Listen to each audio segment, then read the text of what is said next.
Hello दोस्तों, स्वागत है आपका अपने यूट्यूब चैनल एसएससी आकाश टीचिंग में। दोस्तों, आज की इस क्लास में मैं आपको एसएससी जीडी की परीक्षा में 24 फरवरी को पूछे गए जीके जीएस के सभी महत्वपूर्ण प्रश्न करवाऊंगा। तो दोस्तों, वीडियो को एक बार अंत तक जरूर देखें, जिससे कि आपको पता लग जाए कि किस किस टॉपिक से प्रश्न पूछे जा रहे हैं। तो दोस्तों, वीडियो को लाइक और चैनल को सब्सक्राइब करें, जिससे हमारी आने वाली वीडियो अब तक मिलती रहें।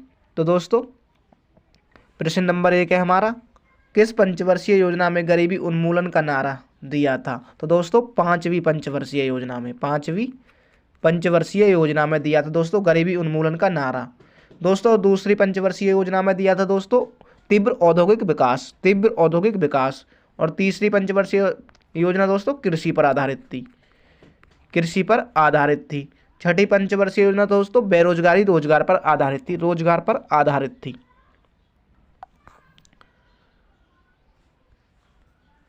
अगला प्रश्न दोस्तों, जल्लीकट्टू किस त्योहार पर आयोजित किया जाता है? तो दोस्तों, जल्लीकट्टू ये दोस्तों सेकंड शिफ्ट में पूछा गया था, 24 फरवरी को सेकंड शिफ्ट में। जल्लीकट्टू दोस्तों पोंगल त्योहार दोस्तों। पोंगल कहाँ मनाया जाता है दोस्तों? केरल में। पोंगल केरल राज्य में दोस्तों। अगला प्रश्न दोस्तों, शुंग वंश का संस्थापक कौन था? दोस्तों, ये फर्स्ट शिफ्ट में 24 फरवरी की फर्स्ट शिफ्ट में पूछा गया था, शुंग वंश का संस्थापक कौन था? तो दोस्तों, शुंग वंश का संस्थापक था पुष्यमित्र शुंग दोस्तों। पुष्यमित्र शुंग 185 ईसा पूर्व में दोस्तों, शुंग वंश की स्थापना की थी। मौर्य वंश के राजा व्रतदत्त की हत्या करके बात करें दोस्तों चंद्रगुप्त मौर्य की, तो चंद्रगुप्त मौर्य ने मौर्य वंश की स्थापना की थी 322 ईसा पूर्व।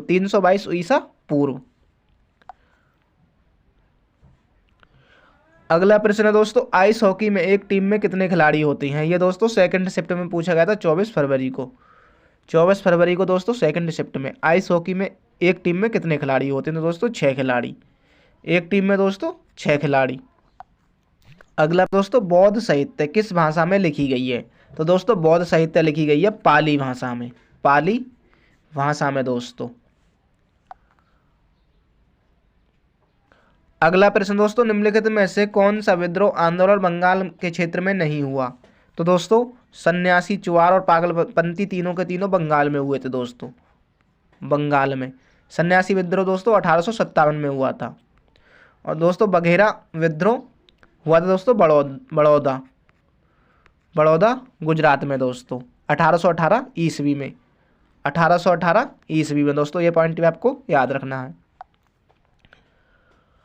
अगला प्रश्न दोस्तों, निम्नलिखित नगरों में से कौन सा भूमध्य रेखा के सर्वाधिक निकट है? तो दोस्तों, भूमध्य रेखा के सर्वाधिक निकट है कोलंबो भी नहीं है, मनीला भी नहीं, जकार्ता, सिंगापुर दोस्तों। सिंगापुर सर्वाधिक निकट है भूमध्य रेखा के। अगला प्रश्न दोस्तों, निम्नलिखित में से वह राज्य कौन है जिसकी सीमा मिजोरम से नहीं लगती? तो दोस्तों,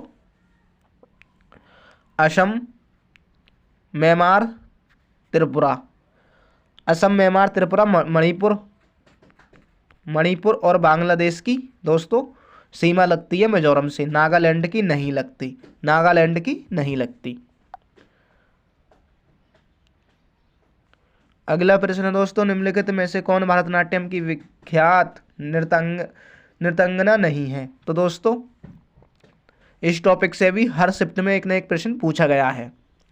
रुक्मणी देवी भरतनाट्यम की हैं, टी वाला सरस्वती भरतनाट्यम की हैं, यामिनी कृष्णमूर्ति भरतनाट्यम की हैं, झावेरी बहनें दोस्तों ओडिसी नृत्य की हैं। झावेरी बहनें ओडिसी नृत्य की।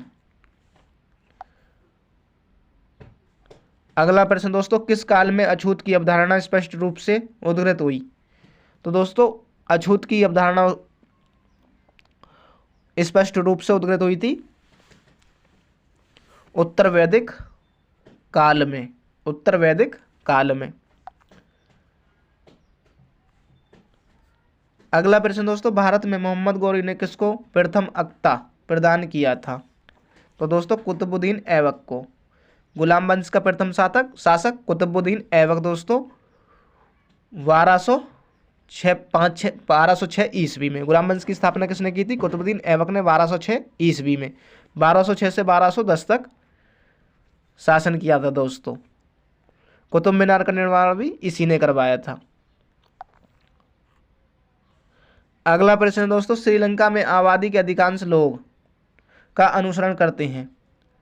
तो दोस्तों हिंदू धर्म का, इस्लाम धर्म का, ईसाई धर्म का या बौद्ध धर्म का? तो दोस्तों बौद्ध धर्म का, बौद्ध धर्म का ज्यादातर जनसंख्या दोस्तों बौद्ध धर्म की रहती है श्रीलंका में।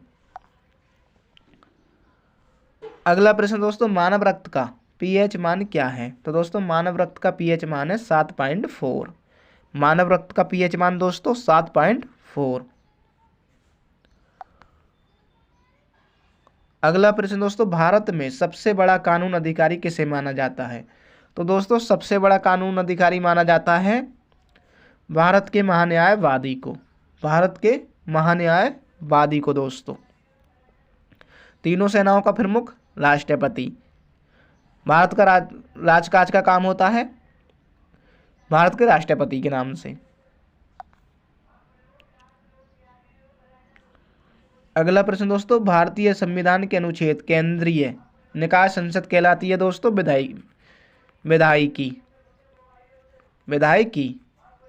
विधायिकी दोस्तों। अगला प्रश्न दोस्तों, शिशु में प्रत्येक लक्षण के डीएनए से प्रभावित हो सकते हैं। तो दोस्तों डीएनए से प्रभावित हो सकते हैं पिता तथा माता दोनों के, पिता तथा माता दोनों के दोस्तों। अगला दोस्तों, किस सुल्तान के काल में खालिसा भूमि अधिक पैमाने में विकसित हुई? तो दोस्तों अलाउद्दीन खिलजी के, अलाउद्दीन खिलजी, खिलजी वंश का संस्थापक था दोस्तों। अलाउद्दीन खिलजी का शासनकाल था 1296 से 1316 ईस्वी तक, 1296 से 1316 ईस्वी तक दोस्तों। बात करें खिलजी वंश की स्थापना तो दोस्तों जलालुद्दीन खिलजी ने की थी।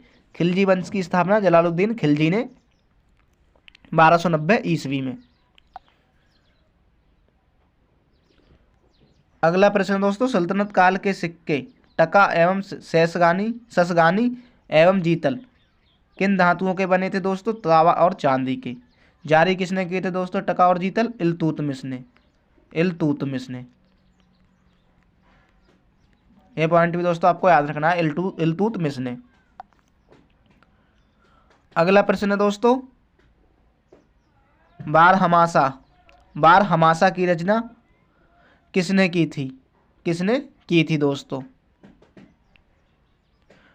तो दोस्तों मलिक मोहम्मद जायसी ने, मलिक मोहम्मद जायसी ने। अगला प्रश्न दोस्तों, पानीपत के युद्ध में बाबर को जीत हासिल करने का मुख्य कारण था?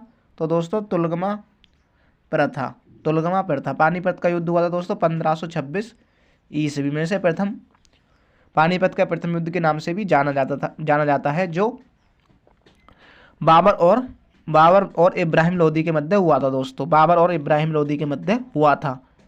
इस युद्ध के बाद से दोस्तों मुगल वंश की स्थापना हुई थी। मुगल वंश की स्थापना दोस्तों 1526 ईस्वी में।